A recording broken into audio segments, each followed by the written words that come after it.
menisbatkan dengan nama salah seorang istri daripada Harun ar-Rasyid. Ada yang kenal Harun ar-Rasyid, Sinten?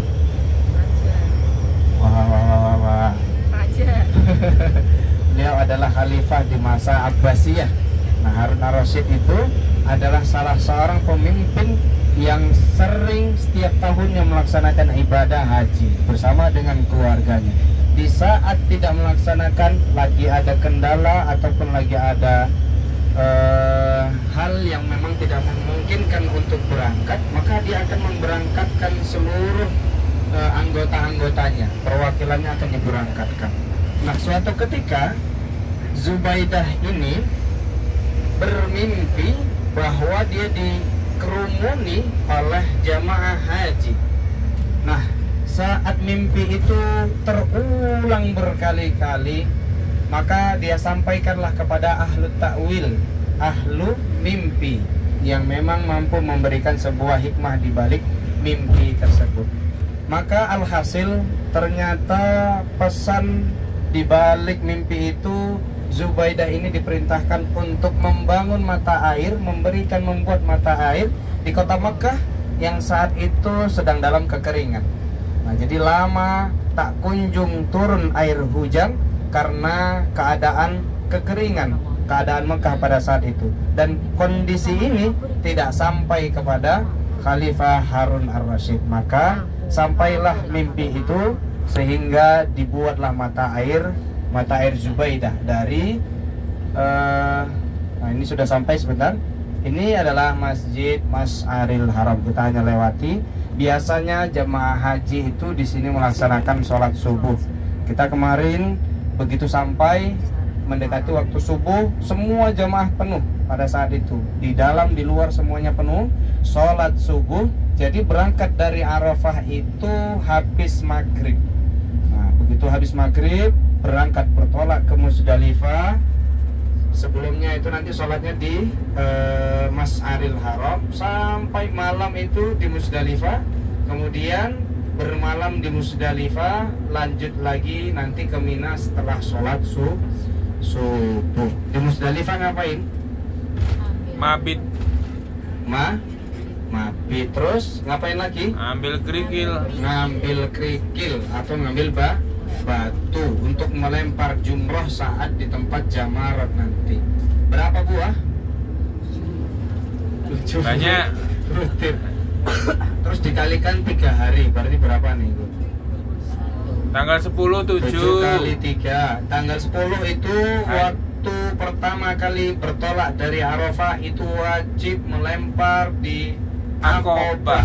Hanya satu tempat, karena di tempat melempar jumroh ada 3.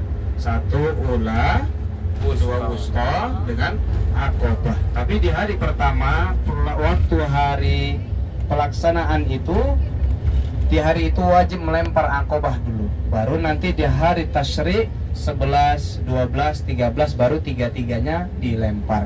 Di ula 7, wusta 7, kemudian Aqabah juga 7. Maka ada disebut juga dengan kalimat nafar awal dengan nafar tsani. Yang nafar awal itu dia mengambil 2 hari saja. Jadi mengambil tanggal 11 hari tasyriknya dengan tanggal 12. Kalau nafar tsani itu 3 hari. Jadi tanggal 11, 12 dengan 13. Dan ini yang sering kita ambil, jamaah Indonesia mengambil nafar tsani. Ada beberapa daerah yang mengambil nafar awal juga boleh, karena di dalam Al-Quran juga dijelaskan boleh ambil nafar awal atau mengambil nafar tsani. Nanti jamaah mengambil batu di area Musdalifah, dibawa ke Mina. Baik, kita lihat bagian sebelah kiri. Ini ada bangunan stasiun Musdalifah Station, Mahattatu Musdalifah. Disinilah yang tadi kita sampaikan ada transportasi kereta cepat.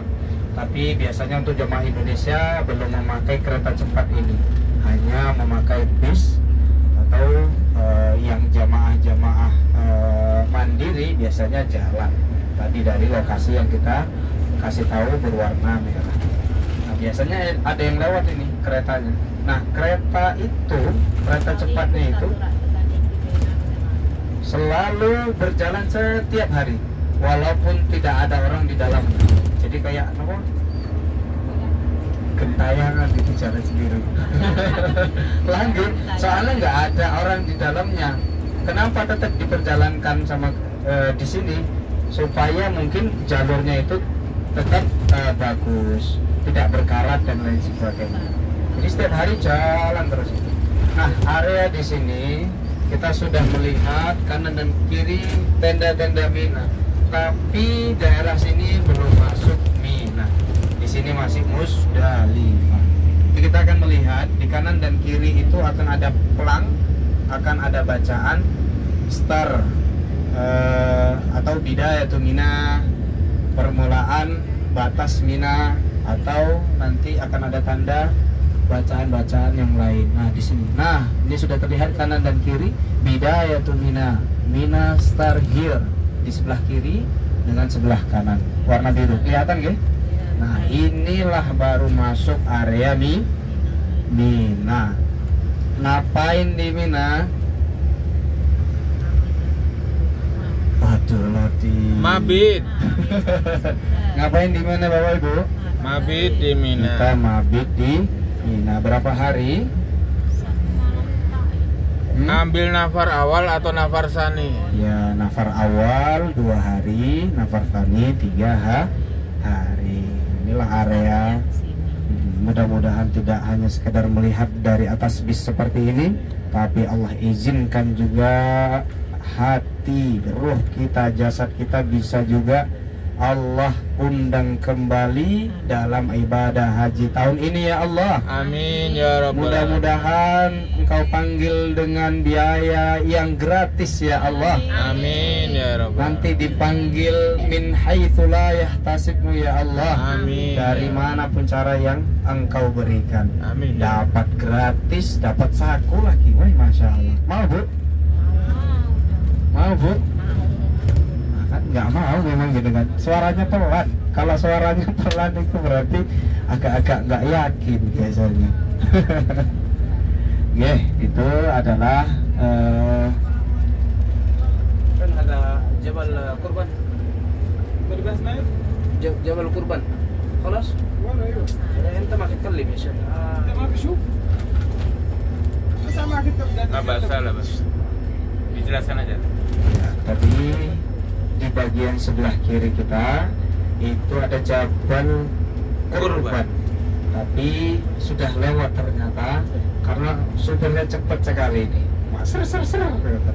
Nah, lokasinya itu hanya diberikan tanda tugu sebagaimana tugu yang ada di Arafah, tapi tugu kurban itu lebih kecil dibandingkan di Jabal Arafah. Gitu.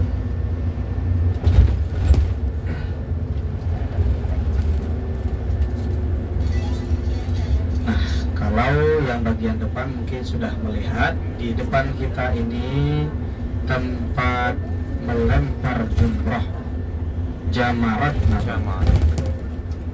Nah, kita akan melihat sebentar, nanti yang bagian sebelah kiri akan lihat jelas karena bagian akan terlihat dari bagian sebelah kiri. Dari Jabal Kurban. Jabal Kurban udah lewat. Oh lah, sudah. Bagian sana. Nah, inilah tenda-tenda untuk berwukuf bermalam di Mina jamaah haji. Jamaah Indonesia di mana? Di atas. Nah, di atas sebelah sana. Kelihatan panjenengan? Nah, di bagian atas.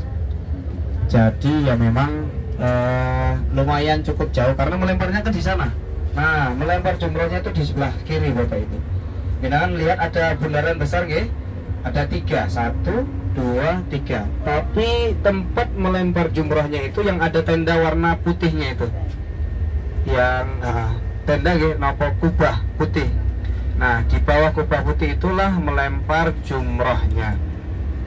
3 tempat Jadi ada 3 tempat kita melempar. Yang pertama nopo?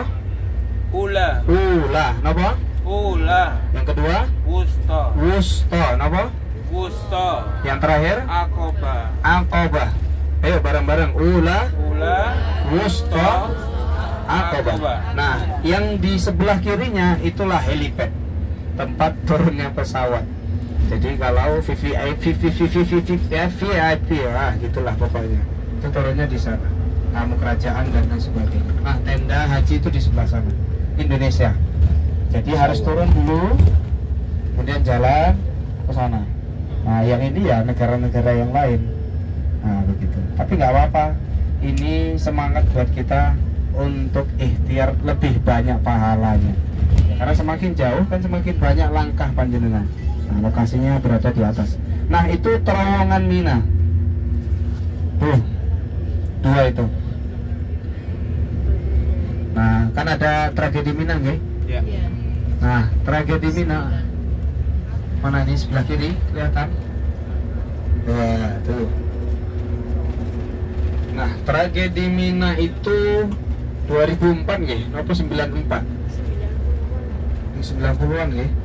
Nah, antara tahun itu 90-an atau 2000-an, kalau nggak salah ingat saya di dalam buku sejarah itu dikatakan 2 kali terjadi. Nah, kejadian itu disebabkan karena kondisi di dalam terowongan. Ini kalau kita nggak masuk terowongan nih, oh lewat bawah. Nah, biasanya kita itu kadang beberapa kali lewatnya jalurnya masuk ke terowongan. Nah, karena ini tidak masuk terowongan, sebagai gambaran saja, itu terowongan itu panjang, terowongan Mina itu panjang, kemudian di dalamnya itu ada blowernya, ada kipasnya. Nah, kejadian itu terjadi di saat memang blowernya mati, lampunya kurang terang, redup. Nah, suasana panas, kemudian dengan sempit, dengan ramai padat seperti itu, kan biasa kalau tawaf itu kan berjalan terus, nggak bisa berhenti ya. Nah, begitu juga jalan begitu. Nah, di dalam qadarullah di bagian depan ada penumpukan. Nah, yang di depan yang menumpuk ini terjatuh sehingga kena terpijaki. Itulah terjadi banyak yang meninggal dunia, termasuk dari saudara-saudara kita Indonesia. Nah, sebelah kiri ini, nah itu tempat melempar jumroh ini. Nah, kalau sudah hari Tasyrik itu tanggal 11, 12, 13 penuh nih Bapak Ibu. Sirine ambulan, sirine polisinya nggih kenceng-kenceng, nggak pelan-pelan. Ya karena memang lagi evakuasi jamaah yang meninggal dunia. Karena memang pada saat tahun kemarin kita melihat bahwa ya cukup banyak yang meninggal dunia, terlebih dari negara-negara luar yang memang postur tubuhnya itu apa nggak yang besar. Kita lewat terowongan kan? Ini lewat terowongan. Diabetes, obesitas nih. Nah, jadi karena badannya lebih besar dibandingkan postur tubuhnya, bismillah kita masuk terowongan. Nah, kurang lebih seperti ini. Inilah suasana terowongan Mina, tapi ini terang. Kalau dikisahkan sama orang-orang dulu itu katanya blower. Nah, di depan ini ada blower-blowernya. Setiap per berapa meter itu ada kipas supaya pendinginnya. Qadarullah mati. Lampunya juga tidak terang seperti ini, agak redup. Jalan ramai sekali jamaah umrah, jamaah haji. Nah, panjangnya mungkin kalau biar kemarin kita lihat itu 4 kali lipat dari ini. Nah, itu hanya pendek saja. Jadi intinya adalah ya yang meninggal memang sudah takdirnya dan insya Allah dicatat sebagai ahlus surga. Karena memang meninggal dalam keadaan ihram. Meninggalnya itu ya mengenakan kain yang sedang dipakai. Jadi ketika disolatkan itu wajahnya dibuka. Jadi jemaah haji ataupun ya jemaah haji khususnya kalau umrah tidak. Jemaah haji itu saat disolatkan, sholat jenazah, wajahnya dibuka Bapak ini. Jadi terlihat wajahnya saat disolatkan jenazah. Sementara kalau jenazah-jenazah yang lain saat umrah dan lain sebagainya kan ditutup seperti biasa. Namun untuk yang jemaah haji yang meninggal saat keadaan ihram, maka dia spesial, nantinya akan dibangkitkan dalam keadaan bertalbiyah. Labbaik Allah اللهم لبيك لبيك لا شريك لك لبيك. Itu beberapa tempat yang telah kita lalui. Setelah ini tempat terakhir adalah Jabal Nur. Jabal artinya gunung. Nur artinya Cahaya. Kenapa disebut dengan Jabal Nur? Karena tempat turunnya wahyu. Karena bercahaya-cahaya. Karena tempat turunnya wahyu. Ayat yang pertama kali turun adalah Iqra. Iqra. Iqra bismi rabbikal ladzi khalaq. Khalaqal insana min 'alaq. Iqra wa rabbukal akram. Alladzi 'allama bil qalam. 'Allamal insana ma lam ya'lam. Jadi Nabi Shallallahu Alaihi Wasallam itu, Bapak Ibu, sebelum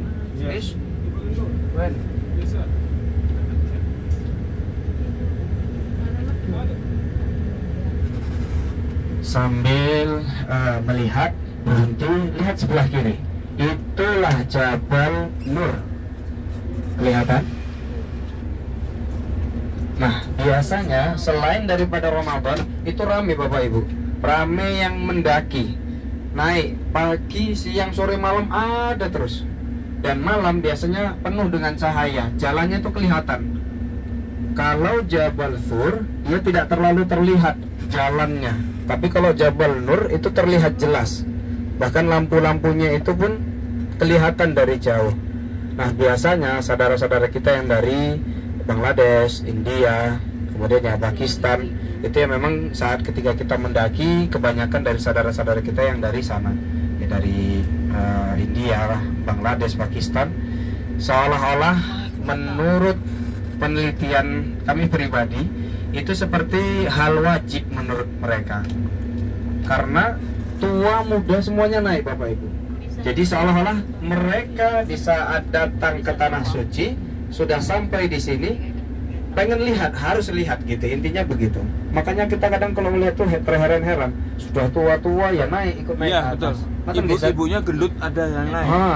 Okay. Jadi kayak seolah ritual dan ada tradisi mereka sampai di sini harus naik, karena ya memang pengen melihat situasi dan kondisi di atas. Sampai di atas terkadang mereka melakukan sebuah solawat ya memang ala-ala mereka sendiri.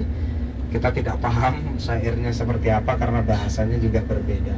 Namun ada hal yang memang menurut saya perlu untuk digarisbawahi, bahwa kita melihat di sana itu jangan terlalu berlebihan. Jadi terkadang ketika kita dalam ibadah itu juga memperhatikan aturan-aturan. Nah, kita tadi kalau Jabal Thur itu kan di puncak. Kalau Jabal Nur itu turun ke bawah. Nah, sudah jalan nih. Jadi di puncak itu turun mungkin 10 meter untuk masuk ke dalam gua Hira. Turun itu ya masih posisi masih di atas intinya. Turun baru guanya berada di bagian bawah. Tadi kita sampaikan bahwa ada terkadang ritual-ritual yang memang terlalu berlebihan yang mengganggu keimanan kita. Jadi kadang mereka melaksanakan, saya dapat cerita dari supir-supir taksi yang memang ya orang Yaman, orang Mesir atau yang memang sudah lama di sini, itu mengatakan mereka tuh terkadang berlebihan. Berlebihannya kenapa? Ya sholat 5 waktu di sana. Padahal kan lebih afdolnya di Masjidil Haram. Kemudian kadang juga mereka melakukan khutbah, sholat Jumatnya di sana. Padahal kan sebetulnya tidak ada tuntunan sama sekali untuk ibadah di atas sana, itu tidak ada. Ya kalau hanya menapak kilas, melihat, kemudian mengambil istifadah, mengambil hikmah, boleh silahkan. Tapi jangan sampai menganggap bahwa tempat itu adalah tempat yang sangat-sangat mulia dibandingkan Masjidil Haram. Padahal kan lebih dekat Masjidil Haram, lebih baik ibadahnya di sana. Nah, makanya pesan dibalik perjalanan ini, misalkan nanti di area Ka'bah atau kadang di Masjidil Haram sendiri, Masjid Nabawi, kita ini kaum muslimin dari seluruh penjuru dunia terkadang memang membawa adat istiadat dari masing-masing negara atau dari masing-masing daerah, sehingga kalaulah dirasa panjenengan mungkin belum tahu ilmunya, makanya tidak perlu untuk mengikuti terlebih dahulu. Kalau mampu ditanya landasan dan dasarnya seperti apa, hadisnya seperti apa, tuntunannya seperti apa, sehingga kita beramal dengan ilmu. Jangan hanya asal ikut-ikutan. Nah, kan ini daerahnya adalah tempat perbelanjaan pasar Bangladesh. Yang mau belanja murah-murah di sini. Nanti ada juga namanya Kaki ya, tempat belanja jemaah umroh ataupun haji. Daerahnya juga lumayan jauh dari Mekah, harus naik taksi dulu. Insya Allah Bapak Ibu, setelah ini kita akan mengambil lihat nih Ustaz. Iya. Yang mau umroh ada?